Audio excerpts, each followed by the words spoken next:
The great elder statesman, Chief Mbazulike Amaechi, said this before he died.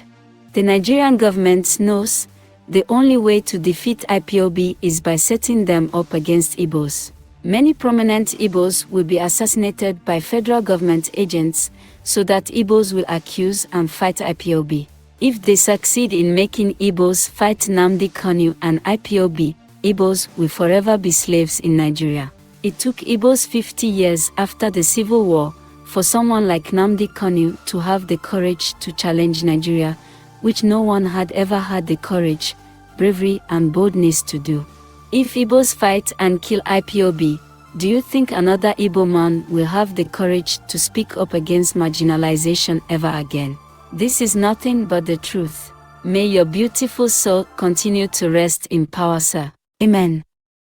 Now let's listen to what this brother has to say. The way and manner that Nigerians are going about their daily activities, forgetting about the unrest that is presently happening in the southeastern part of this country, is alarming. I'm Dr. Gideon Issa, and I'm a concerned Nigerian. Now, I want to bring to the notice of the president that this country, Nigeria, is divided into 6 geopolitical zones. And I know that most politicians only remember geopolitical zones only during campaign and election. But I want to bring to the table of Mr. President that the southeastern part of this country is still part of Nigeria. Backstory: about some month ago, or about a year ago, Mazi Nnamdi Kanu was arrested, and since then, what was the cause of his arrest? Is the head of the indigenous people of Biafra that are agitating for the Biafra Republic. Why are they agitating? They are agitating for Biafra Republic because they feel that they have been sidelined for too long in this country. For the past, since 1999, I think apart from SSG being given to Ayim Pius Ayim, I don't think a very, very important position have been given to an Easterner. Nigeria is treating the Southeasterner like a man that is married to 3 wives, is not giving attention to the 3rd wife, and is not letting the wife to go. Nigeria is like a toxic husband to the Southeasterner. Okay, this person, Nigeria is like a country that is married to the West, to the Yoruba, the Igbo and the Igbos. Now, the 2 other wives are receiving attention, which is the Hausa and the Yoruba. The Southeasterner, which is the 3rd wife, is not receiving attention. And she's saying, divorce me, let me go. They don't want to divorce her, and they don't want to give her attention. And that is the cause of all this agitation that is going on in the Southeast. Okay, instead of calling the leader of the agitation group to a round table to say, okay, come, what do you think we can do for this country to move forward, for us to stay united? About some years ago, in the early 1960s, people like General Ojukwu have tried, Chukwuemeka Odumegwu Ojukwu have tried to get this freedom, and after 60-something years later, we are still here, still talking about this same freedom, and the main reason that they were agitating that time. As we speak, on Mondays in the Southeast, they don't open bank, they don't open mall, they don't go about their daily businesses. Why? Because their brother that is agitating for them to have become a republic on their own, since the Nigeria government is not including them in the modus operandi of the country, is still in detention, and nobody is talking about it. The president gave his inaugural speech on the 29th of May this year, and he didn't say anything about it. I was thinking that yesterday, that is October 1st, he was going to mention the insecurity that is going on in the Southeast, and he didn't say anything about it. If these people are no longer part of this country, they should let them go, and they should let us know. Because a particular region cannot be shut down on Monday, that's the first day of the week, and everybody is doing as if they are not aware. Now to Mr. President, my advice is, can you please call a dialogue? Invite Nnamdi Kanu to the presidency. Sit him down and hear from him. These people are our brothers. And don't forget that they are one part of this country that God has blessed them with a creative power. When you go to the Nnewi, you will see our brothers from the southeast without a university result, running businesses that is running into billions. The likes of Shisco, the likes of Shikasin, the likes of Inosin. These are people that didn't go to the four walls of the university, but they're employing Harvard graduates and paying them millions every month. This is called creative power. They don't buy that one in the market. God gave it to them. Have you ever imagined calling these people to a round table, say, how are you people doing this thing? How are you able to manage a business from scratch till it will run into billions of naira business and empire without going to the university? How are you able to do this? It is a creative power. Instead of us pretending that we don't know, I want the international community to be aware that the Southeasterners, they are feeling like an orphan in their own motherland. And I want it to be on record that a day like this came, I spoke and I lent my voice that Nigeria should give attention to Southeast. They are our brothers. Don't think I'm saying this because I'm an Igbo. I'm not an Igbo. My name is Gideon Issa. I'm from the north central part of this country, which is Kogi State. I'm Igala by tribe. But I want everyone to know that we are no longer on that table of ethnicity that will be divided across line. We'll never allow politicians to divide us. I want everybody to know.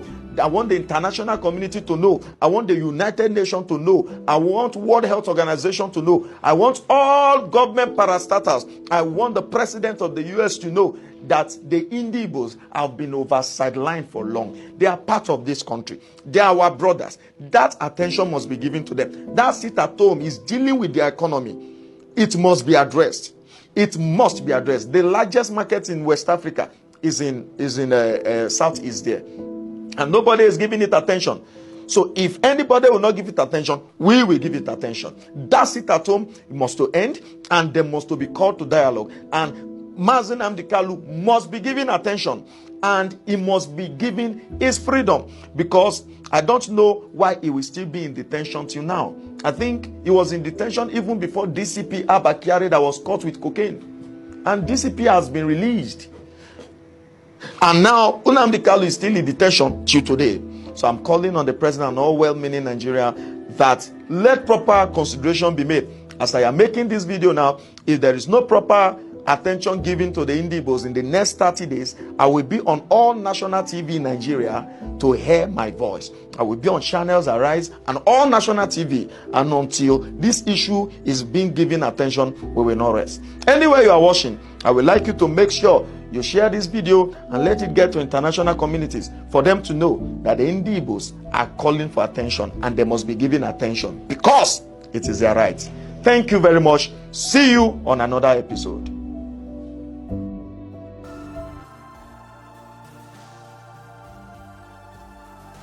Thank you so much, brother, for speaking up for our great leader Nnamdi Kanu and the suffering of the Igbos in Nigeria.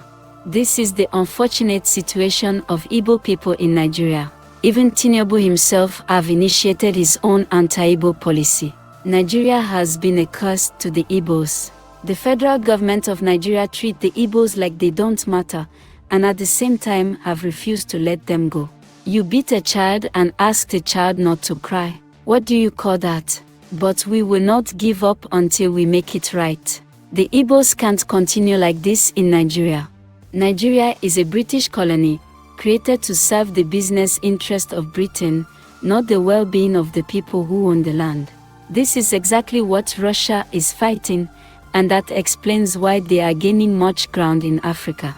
You can now see why Africa fell deeply in love with Russia recently, because Africa needs total freedom. BRICS and Russia also need to focus their attention in Nigeria to help kick Britain out of Nigeria and send them packing, as it is happening in most French colonies in Africa. For Africa to get true freedom, Nigeria needs to be completely decolonized, and each nation returning to who they were before Britain merged them together without considering their value system. As the God of Israel and Biafra is indestructible, so is the divine Biafra cause indestructible. Just give it a time, and Biafra will emerge. Everything is lining up nicely for this great exodus. Nnamdi Kanu and Biafra is like a time bomb waiting to explode if the people holding them down continue refusing to do the right thing. May the good Lord bless our great leader Nnamdi Kanu and IPOB leadership. And God bless Biafrans all over the world. God bless the United Nations of Africa, and may God bless Russia. All hail Biafra. Stay safe, stay blessed, and stay tuned. That there was a genocide against the Biafra people. Right. The who were trying, the Igbo people who were trying to form an independent nation of Biafra.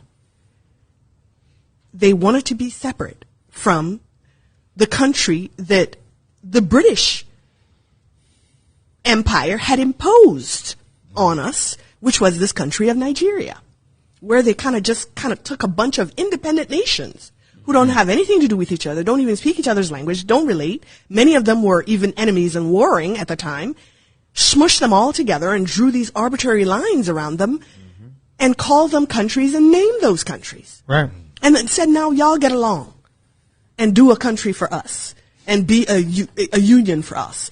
And then go through, contentious, bloody independence processes that never really yield any real independence. You're still part of a commonwealth afterwards. True. And you have the eternal meddling in your affairs and the eternal extraction of your resources and the eternal fomenting of divisiveness and infighting in order to be able to control you. This is what an oppressor does, a colonizer does. These are tactics and strategies of dominance. Right. We were subjected to that as a larger unit of Nigeria. And then when the Igbo people said, we want our own thing, let's go and do that. Well, it so happened to be that the territory that this new country of Biafra was going to be in included very, very rich oil reserves. And the British were not going to let go of that. Wow. And the people that they had put in power, their puppet Nigerian governments weren't going to do that either because they needed it for the Nigerian project. Right. And Britain needed it for its own interests and uses. So Great Britain got directly involved in this civil war and in the war for independence, and decided that they would do everything to make sure